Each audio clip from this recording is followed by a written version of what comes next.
Pag-usapan pa natin ang kilos protesta ng Moto Delivery Riders kasama si Mobile Journal Ivan Tarinque. Ivan, gaano ba karami yung sumali dito sa kilos protesta ngayong Labor Day? So kanina Pops J, no, yung mga riders, mga Pops nating riders na sumama dito sa kilos protesta, kanina tinanong natin kung gaano sila karami, around 300 daw minimum dito sa Metro Manila. Ganon sila karami kanina. Yun sa nakuha nating data, no, around 300 ng mga Pops nating riders. Yung pero iba-iba silang, hindi lang iisang app, yung kanilang nire-represent, halo-halo, no? Maraming Iba-iba. apps. Tama, iba-iba. Then yung iba daw, meron din silang kilos protesta, hindi lang dito sa Manila, pero din sa iba pang parte ng Pilipinas. Okay. Maliban sa TNVS Riders, Ivan, may mga nakita ka bang sumali na mga manggagawa dito sa kilos protesta? Actually, Pops, marami. Okay. No? Marami yung sumama dito sa kilos protesta. No? Napakarami, may mga, yun nga, kasi isa yung mga TNVS drivers natin, meron din tayong mga narinig na dumating yung mga nabitawan yung trabaho, ng mga na-fire. No? Maraming ganun na Iba't iba. halo-halo Hindi lang talaga. TNVS, Hindi lang talaga TNVS. Tapos, ang pagkakaintindi ko, ang punteriya nila, nagmarsya sila, no? Towards Menjola, pero hanggang saan lamang yung kanilang narating? So, ang target talaga nila, umabot talaga sila sa Mendiola. Pero naharang kagad sila dito sa may Nicanor Reyes Street, dito sa may Manila.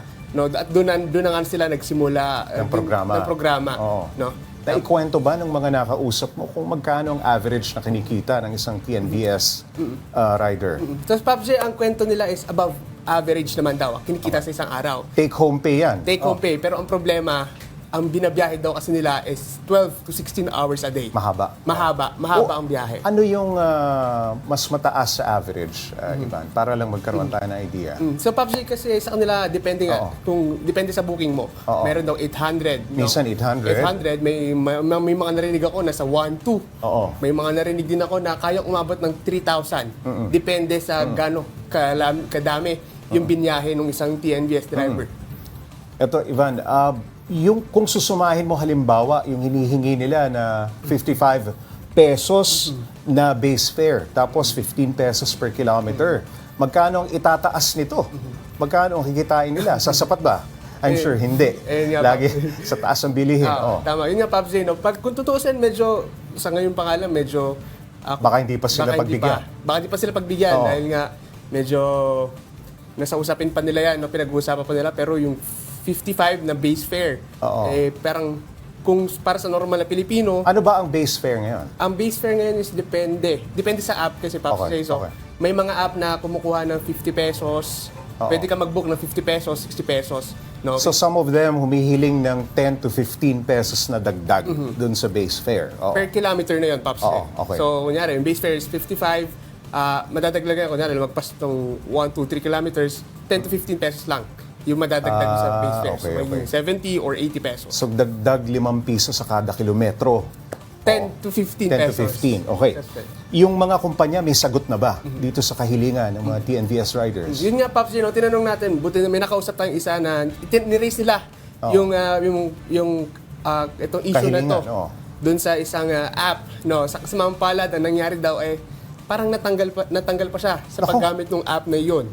No? So, ngayon, andun siya, no, sa kilos protesta. So, hindi sila open sa kahilingan ng TNVS? Ayun nga, Pops. No? Marami ang mga ganyang kaso, Ivan. May mga nalaman ka ba na kung ilan yung mga natanggal kapag humihiling ng dagdag doon sa base fare?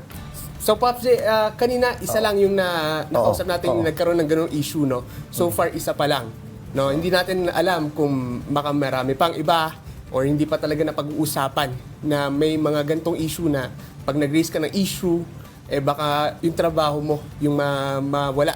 Pero kanina, so far, isa pa lang naman yung nakausap natin na nagkaroon ng ganung issue. Ngayon ay Labor Day, so nagkaroon sila ng kilos protesta. Ito ba masusundan pa ng mga serye ng mga protesta mula sa hanay ng mga TNVS riders? Yes, tama ka dyan, Pops. No? Ang sabi nila, hanggat hindi daw napagbibigyan yung kanilang hiling. Tuloy-tuloy daw yung kanilang kilos protesta. No? Hindi naman, pero ang sabi nila, hindi naman daw ibig sabihin na hindi sila nagkilos protesta ngayon sila, titigil na sila sa pagbiyahe dahil unang-una nga kailangan daw nila ng pera or ng kanilang kailangan kumita. Kailangan nilang kumita dahil nga may binubuhay silang pamilya. Malaking bagay yan kung halimbawa isang araw hindi ka babiyahe, no? Hindi ka magtatrabaho. Pero Ivan, ano ang magiging epekto kung hindi sila mapagbibigyan dito sa hinihingi nilang dagdag rates, no? Doon sa base fare rates? Yun nga, Paps. Ano ang magiging epekto nito? Ayun nga, Paps, tinanong natin, Kuya, paano pag hindi kayo napagbigyan? Oo. Sabi nila, babiyahe at babiyahe pa rin naman daw sila. Yun Oo. pa rin. No? Pero dagdag nila, babiyahe sila, pero asahan daw na magkikilos protesta pa rin sila.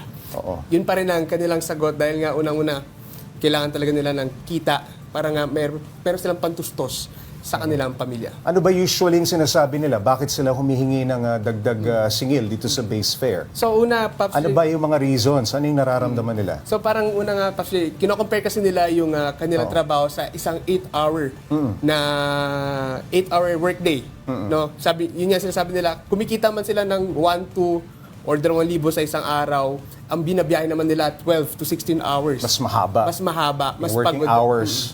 Tama ka din, mas pagod daw sila. Then, yung biyahe nga daw, hindi naman consistent na araw-araw. Maraming booking. No? Kaya yung iba sa kanila ay merong nagmumulti-app. No? Hindi lang sila steady sa isang app kung sino daw may maraming bookings. Nagmumunlahiting pa sila.